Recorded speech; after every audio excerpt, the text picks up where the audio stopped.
정부 인증까지 받은 산후도우미가 신생아를 폭행하는 영상이 공개돼 공분을 일으키고 있습니다. 함께 보시죠.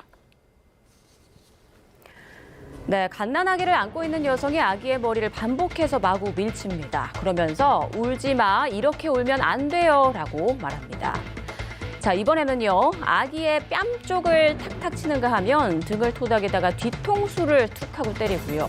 이어서 목도 못 가누는 아기를 아래 위로 좌우로 마구 흔들어댑니다. 이 영상은 최근 한 온라인 커뮤니티에 생후 한 달 아기를 폭행한 따귀 할머니라는 제목으로 올라왔는데요. 아기 부모의 지인이라는 작성자는 사건이 일어난 지난해 10월 지역 방송국에서 한번 보도되긴 했지만 조용히 묻히고 말았다며 거짓말로 일관하다 끝내 변호사까지 선임한 뻔뻔함을 묵과할 수 없어 분노하며 글을 쓴다고 말문을 열었습니다.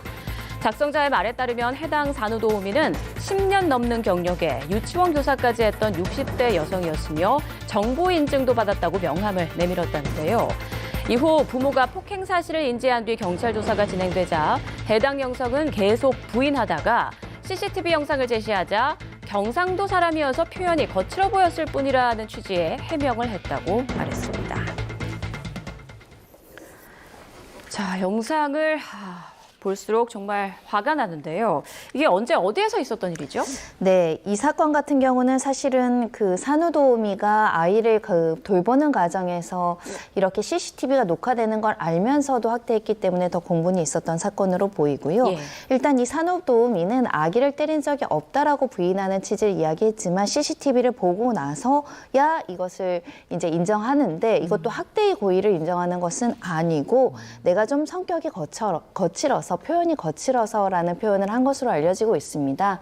하지만 생후 한 달이라는 것은요, 이 머리도 닫혀 있지 않고요, 목이라든가 신체의 장기가 굉장히 유약하다 보니까 심한 충격에도 크게 다칠 수 있는 상황이거든요. 그런 만큼 표현이 거친 수준이 아니라 본인이 아이를 돌보면서 짜증과 여러 가지 불편함을 아이한테 고스란히 학대로 표현한 게 아닐까라는 생각을 하고 있고, 실제로 이 산후도우미 같은 경우에는 오랫동안 이렇게 산후도우미 경력이 있었다라고 한다면 이게 처음이 아닐 가능성도 있지 않을까 생각해 봅니다. 네, 이 아기를 돌보는 영상 속의 사람은 그러니까 경력이 10년이 넘고 유치원 교사까지 했던 60대 여성이라 그래요. 그래서 어떻게 보면 그 인력 안에서는 상당히 고퀄리티 풀단에 들어갔을 것 같은데 이런 사람도 이렇게 문제를 일으키면 이거 제도적으로 좀 문제가 있는 거 아닙니까?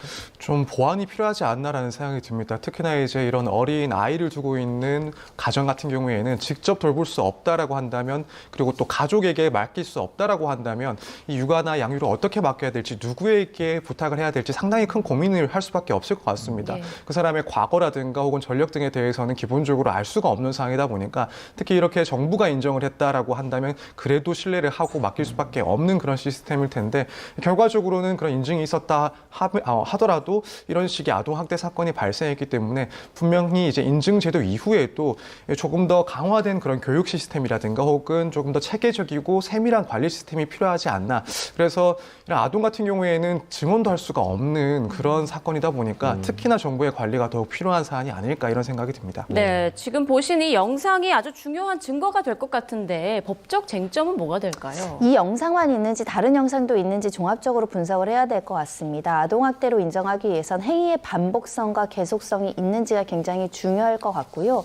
특히 신생아 같은 경우는 피해 아동이 진술할 수 없는 대표적인 사건이죠. 말 한마디 못하기 때문에 전후 객관적으로 드러난 상황과 또 아이를 대하는 태도, 그리고 이후에 아이의 어떤 행동의 변화라든가 심리적인 어떤 문제가 외부적으로 표출되어 있는가도 굉장히 중요할 것 같고요. 지금 좀 가려져서 제대로 보진 않지만 이런 영상 자체를 아동보호기관이나 아동 전문가에게 또 감정을 의뢰해서 의견을 또 받는 절차들이 있거든요. 행위와 횟수나 강도가 지나치게 높다라고 하고 반복적이라고 한다면 아이에게 당연히 신체적 학대 또는 신체적 학대가 아니라고 하더라도 정서적 학대가 인정될 가능성이 있어 보입니다. 네, 어쩔 수 없이 다른 사람 손에 아기를 맡기는 부모들을 두 번 울리는 그런 사건이 아닌가 싶습니다.